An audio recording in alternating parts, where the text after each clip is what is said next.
Hello everyone and welcome back to our channel all university exam. आज की इस series में जैसा कि आप लोग का कल से बीकॉम फर्स्ट सेमेस्टर का पेपर स्टार्ट होने जा रहा है, तो आज की इस सीरीज़ में फाइनेंशियल अकाउंटिंग के मोस्ट एक्सपेक्टेड इंपॉर्टेंट क्वेश्चंस को देखेंगे पूरे यूनिट वाइज से। किन यूनिट में कौन कौन से टॉपिक्स आपके लिए इंपॉर्टेंट हैं, क्या क्वेश्चंस बन सकते हैं। इसके अलावा अगर आप चैनल पर पहली बार हैं, चैनल को सब्सक्राइब कर लीजिएगा, व्हाट्सएप ग्रुप से ज्वाइन हो जाएगा जिसका लिंक आपको डिस्क्रिप्शन बॉक्स में मिल जाएगा।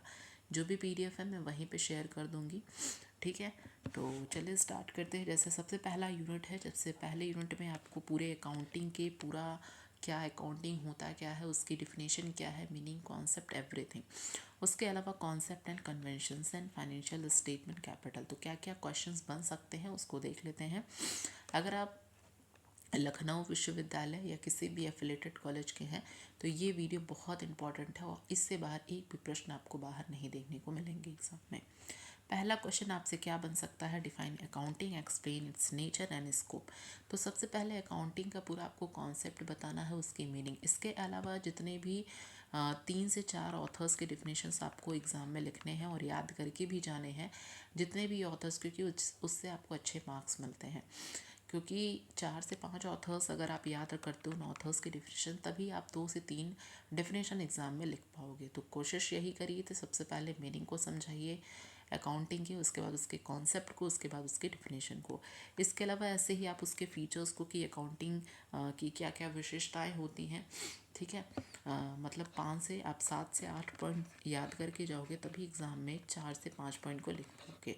और पॉइंट्स को फ्लो चार्ट के थ्रू लिखना है। जैसे कि अगर हम मान लो किसी के नेचर की बात कर रहे हैं, नेचर ऑफ अकाउंटिंग की, अगर हमने लिखा नेचर ऑफ अकाउंटिंग, ठीक, हमने इसको ऐसे ड्रॉ कर दिया और इसमें जितने भी पॉइंट्स हैं, मतलब अगर आपने 6 पॉइंट्स पढ़े हैं तो 6 लिख दिया, 7, ऐसे बॉक्स बना के जो भी 5 से 6 पॉइंट्स आपको याद है आपने उसमें लिख दिया।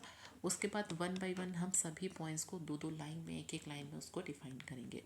फिर इसको स्कोप की बात करें तो जैसे अकाउंटिंग का स्कोप की बात करें तो ये आपका मैनेजमेंट में, कॉस्ट अकाउंटिंग में, इसके अलावा टैक्स अकाउंटिंग में, बजटिंग में, इन सब में इसका स्कोप है। तो उसको भी आप with a chart, flow chart, आपको 3 चीज़ें यहाँ पे याद रखनी है, 3 से 4 चीज़ें, कि जो भी चीज़ें आप लिखो या पॉइंट्स लिखो तो फ्लो चार्ट के माध्यम से लिखो। दूसरा, डायग्राम ही बना के आपको लिखना है। तीसरा है यहाँ पर कीवर्ड्स पे ध्यान देना है, जो भी चीज़ें आप लिख रहे हो। और तीसरा है जो भी लिख रहे हो उसको हाईलाइट करना है। जैसे मैंने अकाउंटिंग की डिफिनेशन लिखी तो इस ऑथर्स के द्वारा, तो उसको आप हाईलाइट कर सकते हैं कि हाँ ये डिफिनेशन इनके द्वारा दी गई है। तो इस तरीके से आपको एग्ज़ाम में प्रेजेंट करना है। दूसरा क्वेश्चन है कि मेन ऑब्जेक्टिव्स क्या क्या है। भाई अकाउंटिंग के बहुत सारे ऑब्जेक्टिव्स होते हैं, कोई भी 5 से 6 पॉइंट्स आप इसमें लिख सकते हैं। और मान लो सिर्फ एग्ज़ाम में आपसे अकाउंटिंग के ऑब्जेक्टिव्स भी पूछता है तो आप क्या करो, सबसे पहले अकाउंटिंग की मीनिंग को समझाओ, कॉन्सेप्ट को और डिफिनेशन को, उसके बाद उसके ऑब्जेक्टिव्स को आप लिखो, ठीक है। नेक्स्ट क्वेश्चन है explain the difference between the capital and revenue items with example. पूंजी और राजस्व मदों के बीच अंतर को क्या करना है, एग्जाम्पल के थ्रू एक्सप्लेन करना है, ठीक है। तो कैपिटल और जो रेवेन्यू आइटम्स क्या होते हैं ये आपको डिफाइन करना है।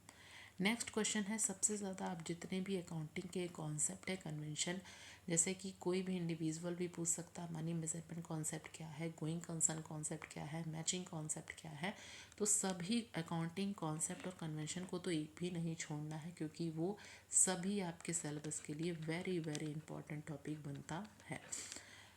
दूसरा क्वेश्चन है न्यूमेरिकल्स भी आएंगे, तो न्यूमेरिकल भी आपको पढ़ना है। अगर मेरे पास टाइम मिला तो मैं आपको कुछ न्यूमेरिकल्स आपको प्रोवाइड करा दूंगी, ठीक है। व्हाट्सएप ग्रुप से ज्वाइन हो जाइएगा।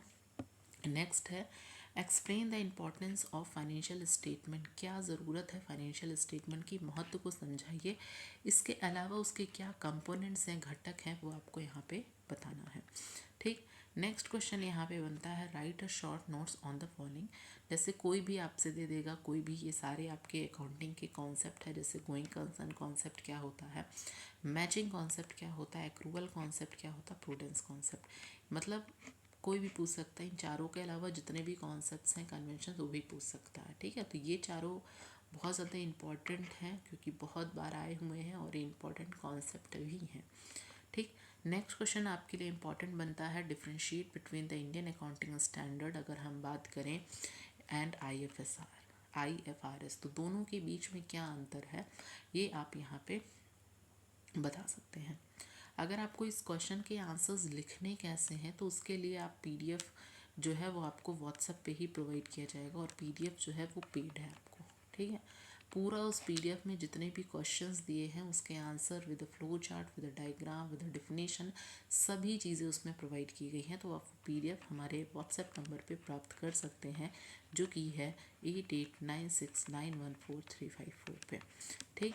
नेक्स्ट क्वेश्चन है, what is the significance of IFRS in India. IFRS का क्या इंपॉर्टेंस है, नीड है, क्या ज़रूरत है, अगर हम बात करें तो ये भी काफ़ी इंपॉर्टेंट है। पहला यूनिट, तो पहले यूनिट की कोई भी टॉपिक आपको नहीं छोड़नी है। देखो, कोई भी आप किसी भी पेपर देने जा रहे हो किसी भी कोर्स का, तो सबसे पहला यूनिट जो होता है वो हमेशा पढ़ के जाना चाहिए, पहला और लास्ट, क्योंकि किसी भी सिलेबस का पहला और लास्ट यूनिट बहुत इम्पॉर्टेंट होता है, ठीक है। तो पहला यूनिट और लास्ट यूनिट भी अगर आप कवर कर लेते हो तो ईजिली आप सिर्फ एग्ज़ाम में, अगर आपको, हाँ, अगर आपकी तैयारी अच्छी नहीं है तो सिर्फ फर्स्ट एंड लास्ट यूनिट से भी आप अच्छी चीज़ें कवर कर सकते हैं, ठीक है। तो चीज़ों को किस तरीके से करना है ये आपको आना चाहिए, वरना फिर आप जितना भी लिख लो, चाहे भले आप कुछ भी एग्ज़ाम में, वो चीज़ें अगर आपको लिखने का तरीका नहीं पता है, ऐसे आंसर्स को लिखना है, तो वो चीज़ें फिर आपके लिए प्रॉब्लम है। नेक्स्ट क्वेश्चन है, explain the double aspect concept of accounting, ठीक है। डबल एस्पेक्ट या डबल एंट्री सिस्टम की बात करें तो वो क्या होता है। नेक्स्ट है, what are generally accepted accounting principle, जिसे हम GAP बोलते हैं, ठीक है। GAP जो क्या होता है ये आपको एकदम अच्छे से बताना है, और इसमें अकाउंटिंग स्टैंडर्ड वगैरह को भी आप एक्सप्लेन कर सकते हैं। दूसरा यूनिट आता है partnership account, admission, retirement, death and dissolution of firm. तो पहला क्वेश्चन बनता है, explain the accounting treatment during the admission of a new partner. जब कोई नया पार्टनर आता है, ऐसे केस में कौन कौन सी अकाउंटिंग ट्रीटमेंट की जाती है, वो सारी की सारी चीज़ें पॉइंट्स आप यहाँ पे लिख सकते हैं। दूसरा क्वेश्चन है, what are the methods of the valuation, मतलब जितने भी मेथड्स होते हैं, just like super profit method हो गया, एवरेज प्रॉफिट मेथड हो गया, वेटेड, उससे रिलेटेड आपके न्यूमेरिकल्स भी एग्जाम में बन सकते हैं। न्यूमेरिकल किस टॉपिक से बन सकते हैं, तो सुपर प्रॉफिट मेथड से बनते हैं, क्योंकि वहाँ से ज़्यादा आपके न्यूमेरिकल आने के चांसेस हैं। कौन कौन से मेथड्स होते हैं valuation of goodwill at the time of partner admission. Next question important बनता है, describe the accounting entries for the retirement of partner, ठीक है। तीनों याद रखिएगा कि क्या क्या अकाउंटमेंट ट्रीटमेंट किए जाते हैं अगर कोई नया पार्टनर आ रहा है, या उसका रिटायरमेंट हो रहा है, या डेथ हो रहा है, तो ये सभी चीज़ें। How is disease partner share capital calculate करते हैं और उसको सेटल किए जाते हैं। नेक्स्ट क्वेश्चन है, explain the methods of profit sharing during the retirement of partner. एक पार्टनर का रिटायरमेंट हो रहा था, ऐसे केस में जो भी प्रॉफिट का हिस्सा होता है वो किस किस मेथड से, अगर हम बात करें, वो आपको यहाँ पे बताना है। नेक्स्ट क्वेश्चन है, discuss the process and accounting entries for the dissolution of the partnership firm. साझेदारी फर्म की अगर हम बात करें तो क्या क्या प्रोसेस होते हैं या क्या अकाउंटिंग एंट्रीज होती हैं, ये आपको यहाँ पे बतानी है। नेक्स्ट क्वेश्चन है, what is the difference between dissolution of partnership firm and dissolution of a firm. यहाँ देखो अंतर है, पार्टनरशिप पूछा और फर्म का पूछा, तो साझेदारी में विक्टन और फर्म के विक्टन में क्या अंतर है, ये आपको डिफरेंसेस बताना है। और जब भी आपसे एग्जाम में डिफरेंसेस पूछे तो डिफरेंस आपको किस तरीके से बनाना है, बीच में एक लाइन ड्रॉ करना है। लाइन ड्रॉ करने के बाद जिन दोनों के बीच में डिफरेंसेस पूछ रहा है वो आपको लिखना है, फिर एक लाइन ड्रॉ करना है और यहाँ पे लिखना है बेसिस ऑफ डिफरेंसेस, किस किस बेसिस के आप डिफरेंस को बता रहे हो सकता है 1 2 3 4 पॉइंट हो सके उसका नेचर बता रहे हो, डिफिनेशन बता रहे हो, फैक्टर्स क्या क्या, कंपोनेंट्स क्या होते हैं। तो इस तरीके से आप बहुत सारे पॉइंट्स और बेसिस ऑफ डिफरेंसेस उसमें इंक्लूड कर सकते हैं जिनके बारे में आप बता रहे हैं, ठीक। नेक्स्ट क्वेश्चन है, explain the treatment of assets and liabilities during the dissolution of the firm. क्या क्या ट्रीटमेंट की जाती हैं अगर हम बात करें जब कंपनी डिसॉल्व की जाती है, तो एसेट्स, और जितनी एसेट्स होती हैं फर्म की और जितनी लायबिलिटीज़, तो क्या क्या चीज़ें की जाती हैं। नाइन्थ है, what is a Garner versus Murray, explain the application. Very very important question, ये भी तैयार करिएगा। और नेक्स्ट क्वेश्चन है, how is capital deficiency of partners treated to dissolution, ठीक।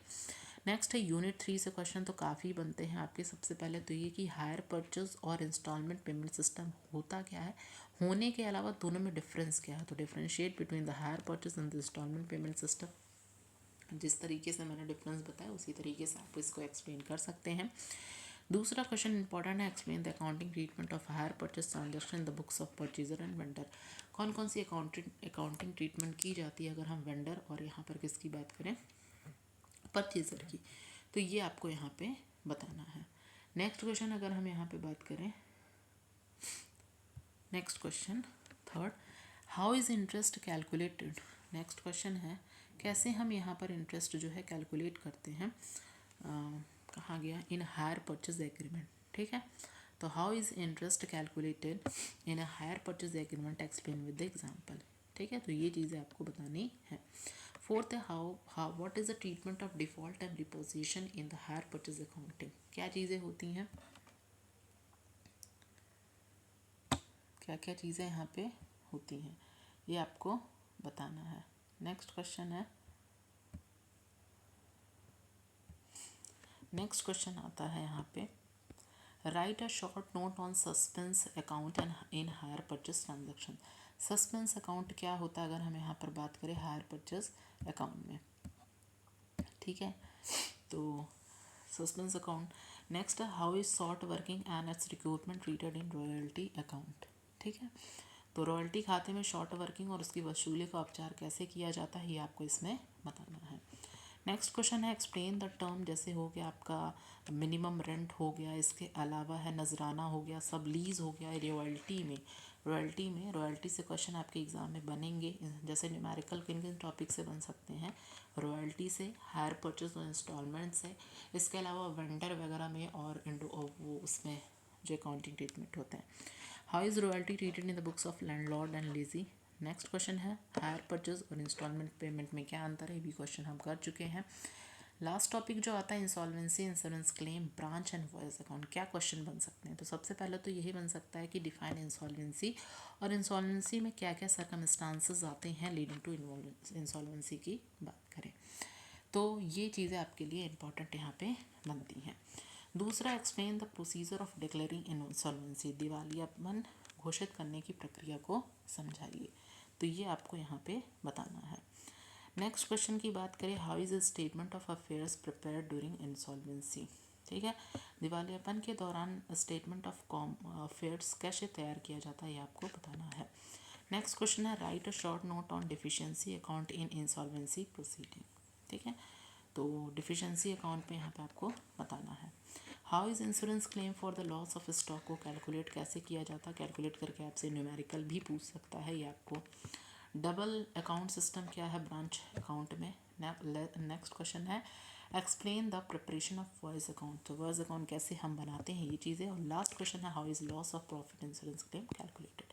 तो पूरे 4 यूनिट थे, 4 यूनिट से मैंने जो जो क्वेश्चंस आपके बन सकते हैं लिए हैं, और इससे बाहर आपको एक भी क्वेश्चन नहीं देखने को मिलेगा। न्यूमेरिकल आपको रॉयल्टी से पूछ सकता है, हायर परचेज इंस्टॉलमेंट से पूछेगा, तो इन सभी क्वेश्चंस को, और मेथड्स ऑफ गुडविल से, तो ये सब चीज़ें आप प्रिपेयर कर लीजिएगा और इन सारे क्वेश्चंस को। ठीक है, तो इससे बाहर एक भी क्वेश्चंस नहीं देखने को मिलेंगे। वीडियो आपके लिए हेल्पफुल होगी तो वीडियो को लाइक कर दीजिएगा, और जितने बाकी के पेपर्स हैं उसके लिए भी आपको इंपॉर्टेंट क्वेश्चंस, प्रीवियस ईयर के क्वेश्चंस और क्वेश्चन को कैसे लिखना है, वो सारी चीज़ें हम लोग सभी पेपर्स में देखेंगे।